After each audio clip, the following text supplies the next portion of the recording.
Un avion a disparu, perdu depuis 34 ans, et il a maintenant été retrouvé, parfaitement intact. Pas de débris éparpillés sur la terre, pas de fuselage brisé, déchiré par le temps. Et les passagers, ils sont toujours là. Pas de squelettes fragiles, pas de traces effacées de vires révolus, mais des corps faitons réalistes, intacts par le temps, comme s'ils n'avaient jamais quitté le ciel. Et comment cela pourrait-il être réel ? Que s'est-il vraiment passé à bord du vol QZ-12 ce jour-là ? Et pourquoi, après toutes ces années, a-t-on l'impression que personne n'est jamais descendu de cet avion ? Certains croient que la science n'a pas de réponse. D'autres disent qu'elle déforme la réalité elle-même, pointant vers des pouvoirs au-delà de notre portée humaine. Dans l'histoire d'aujourd'hui, nous dévoilons le mystère glaçant de ce vol indonésien. Mais la vérité pourrait s'étendre encore plus loin que ce que l'imagination permet.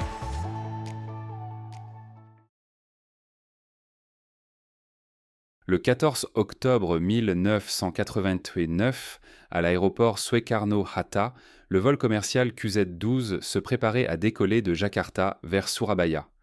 Les passagers, y compris des professionnels et des étudiants, attendaient en ligne, certains murmurant des prières silencieuses pour un voyage en toute sécurité.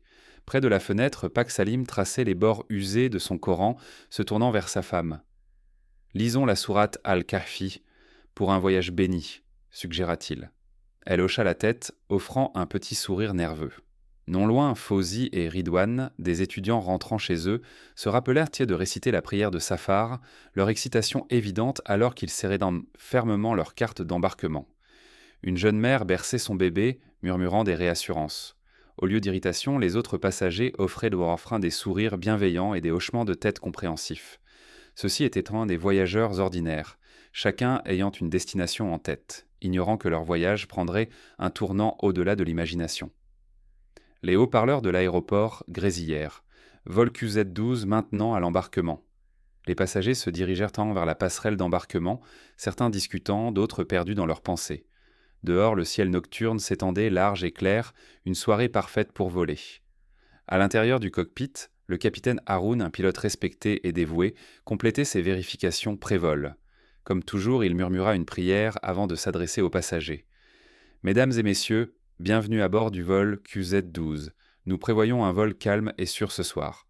Veuillez prendre vos sièges et vous préparer au départ. » Sa voix portait un sentiment de calme, tandis que les agents de bord aidaient les passagers, sécurisaient rarement les bagages et attachaient encore les ceintures de sécurité. Dehors, les lumières de la piste s'étendaient à l'horizon tandis que les moteurs prenaient vie. Les passagers échangèrent des regards, murmurèrent des prières et serrèrent un peu plus fort leurs accoudoirs. Puis, décollage. L'avion monta régulièrement, le scintillement de la ville de Jakarta rétrécissant en dessous. Pour les passagers et l'équipage, c'était juste un autre vol de routine, jusqu'à ce que ça ne le soit plus. Tout semblait normal, jusqu'à ce que, soudainement, ce ne soit plus le cas. Avez-vous déjà vécu un moment où tout semblait bien, pour ensuite changer en un instant ? Partagez vos réflexions dans les commentaires.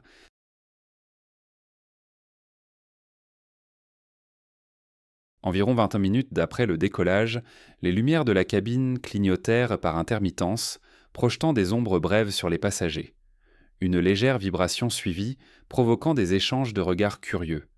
Pendant ce temps, les agents de bord restaient en calme, offrant des sourires rassurants, tandis que le capitaine Haroun restait serein, ses mains fermes sur les commandes. Une voix se fit entendre à travers le haut-parleur. « Mesdames et messieurs, nous apportons quelques ajustements mineurs à notre trajectoire de vol en raison de préoccupations de navigation. Il n'y a pas de raison de s'inquiéter. » Assis près de la fenêtre, Fauzi donna un coup de coude à Ridwan et pointa dehors. « Est-ce que ça ne te semble pas qu'on est sur un autre itinéraire ?» Ridwan regarda dehors puis répondit en haussant les épaules. « Peut-être un léger détour à cause de la météo. » À travers la cabine, un homme âgé faisait tourner ses perles de prière dans ses mains, offrant une assurance silencieuse à quelques passagers troublés par les lumières clignotantes. « Restez assis, gardez votre calme.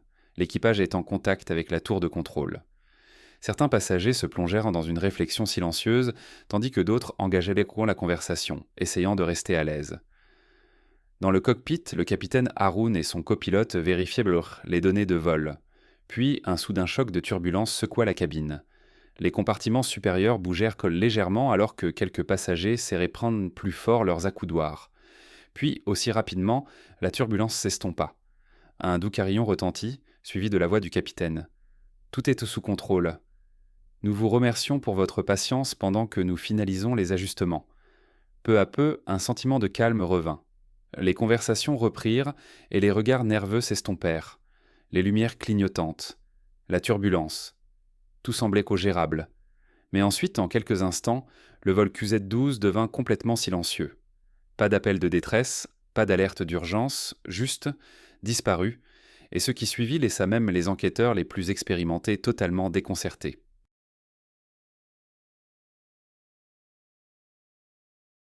La tour de contrôle tenta d'établir un contact avec le vol QZ-12, mais il n'y avait pas de réponse. C'était comme si l'avion avait soudainement disparu des radars. L'agent de contrôle Andra appela à plusieurs reprises par radio. QZ-12, QZ-12, veuillez indiquer votre position. Seule la statique répondit, signalant une défaillance temporaire de communication. À l'intérieur de la cabine, certains passagers jetaient des regards anxieux par la fenêtre.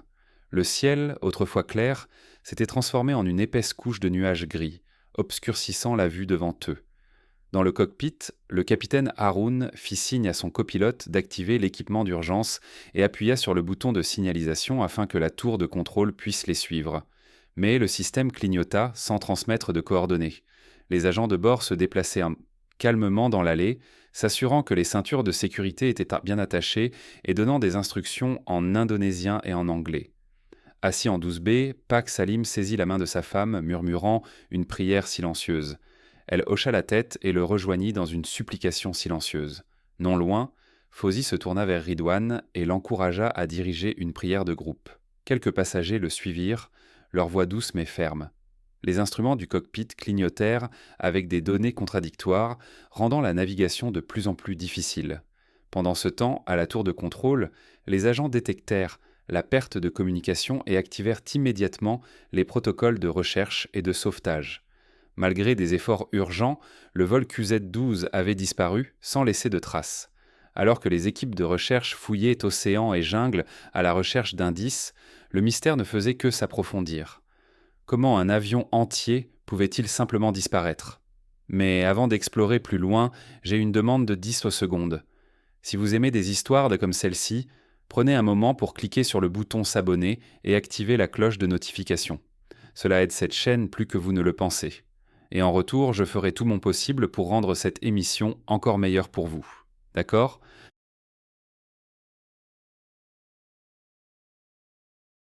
Les équipes de recherche fouillèrent le ciel et la mer à la recherche de la moindre trace de l'avion disparu. Mais malgré des efforts considérables, aucun débris ou signal d'urgence n'était détecté. Au poste de commandement, des membres de la famille anxieux attendaient des nouvelles, certains visiblement émus alors qu'ils s'accrochaient à l'espoir de la sécurité de leurs proches. Un agent nommé Andy suggéra que l'avion avait pu s'écraser dans la mer de Java. Pourtant, lorsque des bateaux de patrouille explorèrent la zone, ils ne trouvèrent que des débris océaniques sans rapport. Pendant ce temps, des pêcheurs locaux rapportèrent avoir vu une lumière inhabituelle dans le ciel la nuit où l'avion a disparu. Mais il n'y avait aucune confirmation qu'elle avait un lien avec le vol QZ-12. Alors que les médias s'emparaient des crampons de l'histoire, des théories commencèrent à circuler, certaines pointant vers une défaillance mécanique. À la télévision, un leader religieux exhortait le public à rester plein d'espoir et à continuer de prier. Le gouvernement forma une équipe d'enquête spéciale pour diriger l'affaire, examinant soigneusement les enregistrements de la tour de contrôle. Mais jusqu'à présent, aucune conclusion claire n'avait émergé. Les enquêteurs notèrent un bref signal d'urgence du cockpit avant que toute communication ne soit perdue. Pendant ce temps, des familles se rassemblaient en cette tente avec des leaders religieux, cherchant réconfort et guidance aux surveillants en même temps, offrant des prières pour un miracle. Des spéculations tourbillonnaient sur des possibilités inexpliquées, mais les experts en aviation insistaient sur le fait qu'une enquête approfondie était la seule manière de découvrir la vérité. La zone de recherche s'élargit, atteignant des régions montagneuses le long de la trajectoire de vol. Mais la dense canopée de jungle rendait l'exploration difficile, et aucune preuve concluante n'était trouvée. Après des semaines sans percée, les efforts de recherche à grande échelle furent suspendus, laissant la nation avec plus de questions que de réponses. Pourtant, pendant des années, les familles patiemment gardèrent espoir, et les enquêteurs poursuivirent chaque piste possible. mais aucune trace du vol QZ-12 ne refit surface. Jusqu'à un jour, au cœur des jungles vierges de Kalimantan, une découverte si incroyable qu'elle remettait en question tout ce que nous pensions savoir sur le sort de l'avion disparu.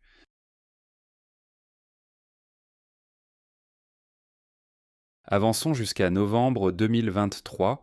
Une expédition scientifique dirigée par M. Nurdin, un biologiste des forêts tropicales, était profondément dans Kalimantan, menant des recherches sur le terrain lorsqu'ils tombèrent sur une vieille épave d'avion. Alors qu'ils écartèrent de grosses lianes de jungle, ils restèrent figés de choc. Le logo de la compagnie aérienne était faible, mais encore reconnaissable sur la surface de l'aile. C'était QZ-12, le vol qui avait disparu des décennies auparavant.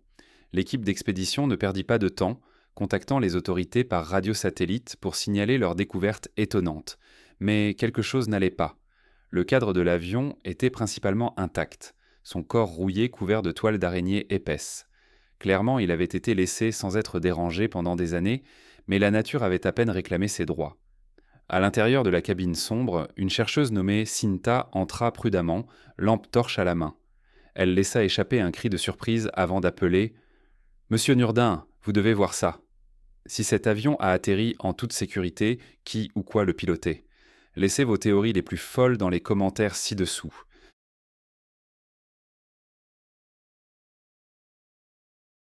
À l'intérieur de l'épave, une découverte étonnante attendait.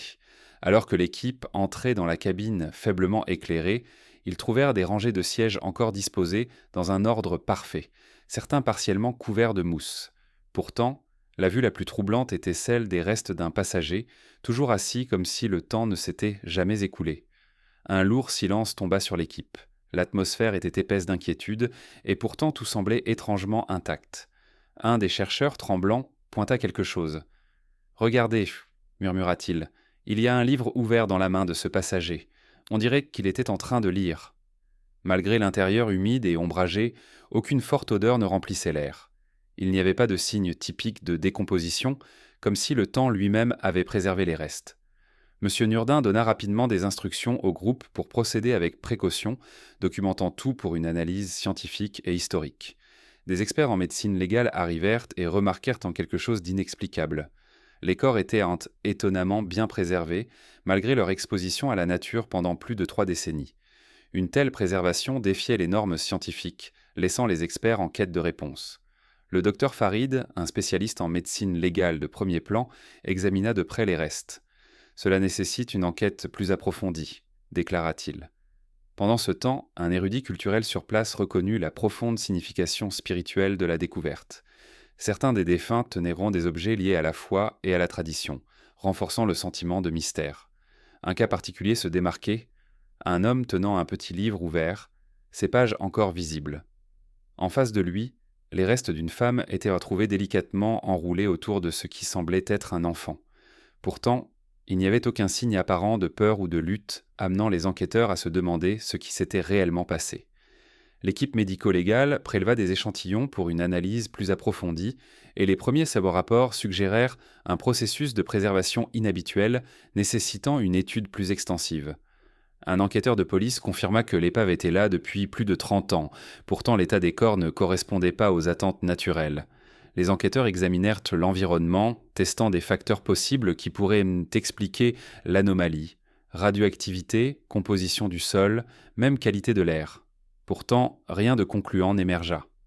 Alors que l'enquête se poursuivait, un érudit respecté remarqua « Il y a d'innombrables choses dans ce monde qui défient de l'explication. » Des moments comme ceux-ci nous rappellent que la science et la foi croisent souvent leurs chemins.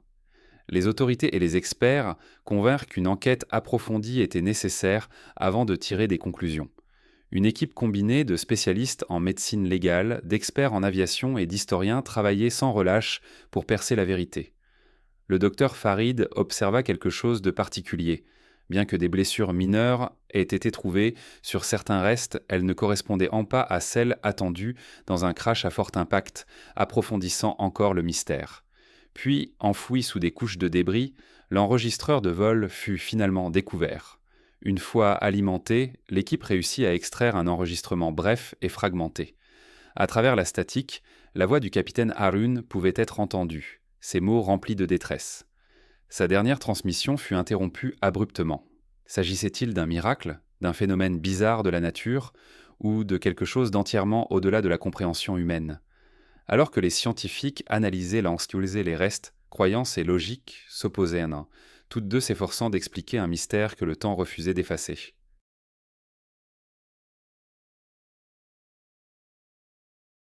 Au milieu de l'atmosphère tendue, certains membres de l'équipe trouvèrent du réconfort en récitant ensemble des versets sacrés, comme si cela apaisait leurs craintes. Les circonstances étranges menèrent à des spéculations. La disparition du vol QZ-12 n'était-elle qu'une défaillance technique ou avait-elle été influencée par des forces au-delà de la science moderne? La découverte d'un corps non décomposé suscita un débat houleux. Certains y virent un signe divin, tandis que d'autres cherchaient une explication logique. Un érudit du Coran évoqua le récit des Ashabul Kaf, dans lequel des croyants étaient cas miraculeusement préservés pendant des siècles. Pendant ce temps, le professeur Harris, un biologiste, suggéra que des facteurs environnementaux pourraient avoir joué un rôle, bien qu'aucune preuve scientifique ne soutienne cette affirmation. Des érudits religieux pointèrent tentèrent des versets sur la protection divine, soulignant que certains phénomènes existent au-delà du raisonnement humain. Le gouvernement facilita des discussions, espérant découvrir la vérité, mais aucune explication unique n'était universellement acceptée. Les journalistes couvraient l'histoire sous divers angles, certains la traitant comme un miracle, tandis que d'autres restaient sceptiques. Un leader religieux exhorta les gens à la considérer non pas comme une controverse, mais comme une leçon de foi. Les experts en aviation examinèrent les données de vol, mais ne trouvèrent aucune raison claire expliquant comment l'avion était resté intact dans une forêt éloignée. Les habitants cherchaient des éclaircissements auprès des érudits religieux, qui réaffirmèrent totalement leur croyance que le destin et la volonté divine pouvaient influencer la réalité. Alors que la discussion se déroulait, l'événement mettait en lumière le dialogue continu entre foi et enquête scientifique. Les enquêteurs découvrirent une note finale écrite par le pilote et le copilote contenant une prière avant le décollage, preuve de leur foi. Plusieurs passagers, revenant d'un rassemblement spirituel, étaient apparemment engagés dans des prières et des discussions profondes sur le sens de la vie pendant le vol. Les données radar indiquaient que l'avion aurait dû rester sur son itinéraire prévu. Pourtant, il dévia mystérieusement vers Kalimantan. Le ciel était clair et la tour de contrôle avait reçu la voix du pilote quelques instants avant que la connexion ne soit perdue. Les experts en médecine légale déterminèrent que le moteur fonctionnait encore lorsque l'avion atterrit. Pourtant, il n'y avait aucun signe d'impact ou de feu. Un technicien analysant l'épave nota que la descente semblait très contrôlée, empêchant des dommages structurels majeurs. Puis vint le dernier mystère, le timestamp. L'horloge numérique du cockpit était figée à 18h42, mais la date affichée dans un format méconnaissable. Les découvertes étranges alimentèrent des théories d'anomalies possibles, mais aucune conclusion définitive ne pouvait être tirée. Les avions disparaissent, mais ne laissez pas cette chaîne disparaître de votre fil. Abonnez-vous et activez la cloche de notification pour ne jamais manquer un autre mystère aéronautique fascinant. Mais alors que les enquêteurs creusaient ensemble plus profondément, d'autres histoires bizarres refaisaient surface. Le vol QZ-12 aurait-il pu rencontrer quelque chose qui défie la compréhension humaine?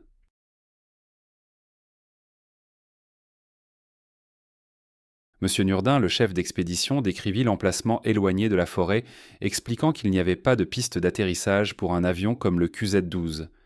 Les leaders religieux locaux suggérèrent de commencer l'enquête par des prières, cherchant protection et guidance.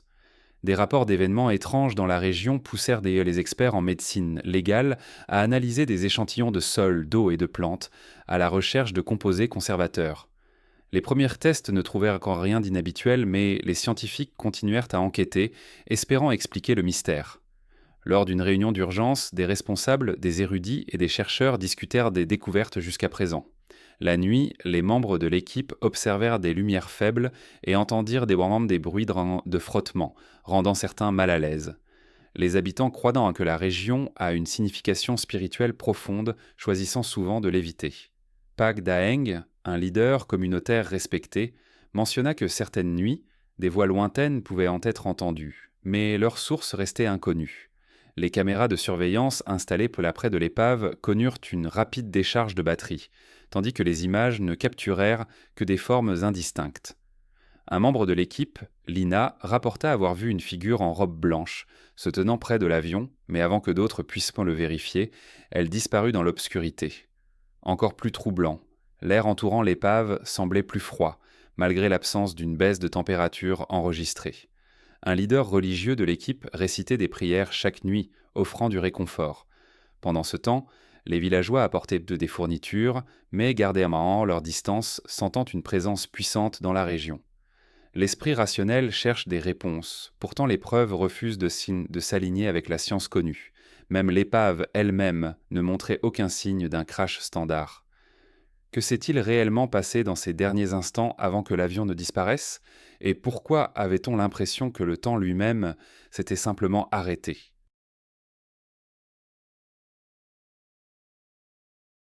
L'équipe découvrit un Coran ouvert dans la cabine de l'avion, ouvert à la sourate Al-Kahf, versets 9 à 26, l'histoire des gens de la grotte, des croyants préservés par Dieu alors qu'ils dormaient pendant des décennies. Les érudits notèrent des similitudes avec les passagers du QZ-12, dont les corps défiaient la décomposition naturelle. Certains récitèrent en les versets, cherchant guidance, tandis que d'autres réfléchissaient en tête à la foi de ceux à bord. Les enquêteurs trouvèrent dans les systèmes de navigation de l'avion légèrement endommagés mais toujours fonctionnels, ce qui semblait inhabituel. Le cockpit restait intact, le train d'atterrissage était complètement déployé et l'avion semblait avoir atterri en douceur. Le moteur avait duré au-delà des attentes, approfondissant encore le mystère.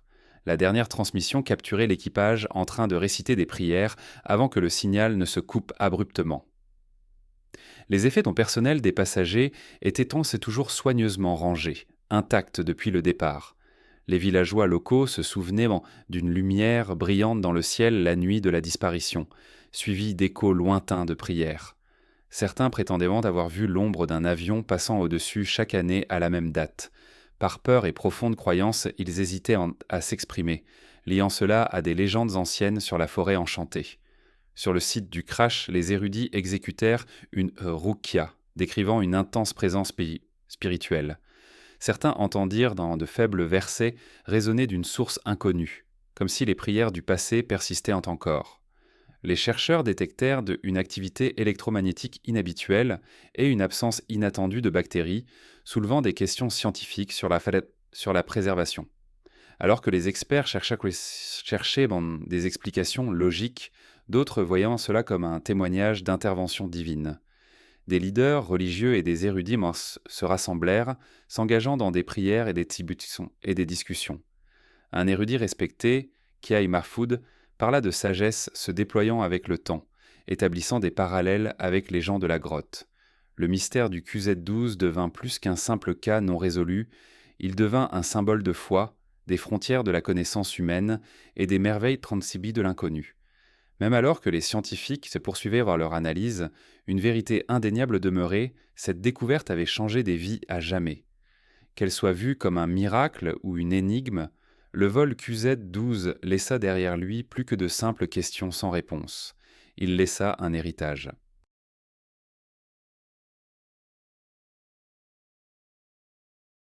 Le Kiai exhorta à la foi en un pouvoir supérieur, rappelant aux érudits de rester humbles. Les chercheurs cherchaient à établir un pont entre la science et la spiritualité, montrant leur compatibilité. Après une conférence, les érudits embrassèrent dans l'équipe de M. Nurdin, renforçant leur détermination. Au milieu de recherches complexes, ils se rassemblèrent pour la réflexion et la guidance, espérant que le QZ-12 offrirait une leçon significative au monde entier. Les érudits et les bénévoles documentèrent la découverte à travers des livres, des articles et des conférences. Des forums religieux suscitèrent des discussions et un texte sacré trouvé sur le site du crash inspira une étude renouvelée basée sur la foi. L'intérêt pour le tourisme spirituel grandit, bien que le gouvernement restreignît les visites pour protéger l'écosystème. Le QZ-12 devint un sujet clé dans les discussions historiques et religieuses, mêlant découvertes modernes et leçons intemporelles. Bourahma, qui avait perdu son mari dans le crash, chronicla sa recherche de clarté pendant 34 ans dans Finding You in Eternity, suscitant des conversations sur la foi, la sincérité et la science. De jeunes éducateurs l'utilisèrent pour relier la spiritualité à la compréhension moderne. Avec le temps, le QZ12 devint un symbole d'unité, inspirant des communautés diverses. Le mémorial du QZ12 près de la fosse commune reste un site de mémoire. Les sceptiques reconsidérèrent leur point de vue après avoir appris l'existence de restes préservés, établissant des parallèles avec des récits historiques. La tragédie souligna la fragilité de la vie et les limites de la connaissance humaine, mettant l'accent sur l'introspection et les bonnes actions. Au départ incertain des interprétations spirituelles, l'équipe de recherche commença à reconnaître les limites de la science, suscitant des discussions sur la connaissance et la croyance. Les familles en deuil trouvèrent du réconfort en sachant que leurs proches étaient honorés. Chaque année, à l'anniversaire du QZ12, des rassemblements au mémorial et dans les lieux de culte favorisaient chantaler l'unité. Si vous avez aimé la vidéo d'aujourd'hui, n'hésitez pas à cliquer sur le bouton « J'aime » et n'oubliez pas de vous abonner à la chaîne. Votre soutien compte énormément pour nous. Cliquez sur la vidéo qui apparaît actuellement sur votre écran. Je suis sûr que ce contenu va vous plaire. Dites-nous en commentaire quel pays vous aimeriez voir présenté sur notre chaîne. Merci beaucoup d'avoir regardé et à très bientôt dans la prochaine vidéo. Nous sommes si heureux que vous soyez avec nous aujourd'hui. S'il vous plaît, laissez un commentaire, aimez la vidéo pour nous soutenir et abonnez-vous pour plus de vidéos. À bientôt.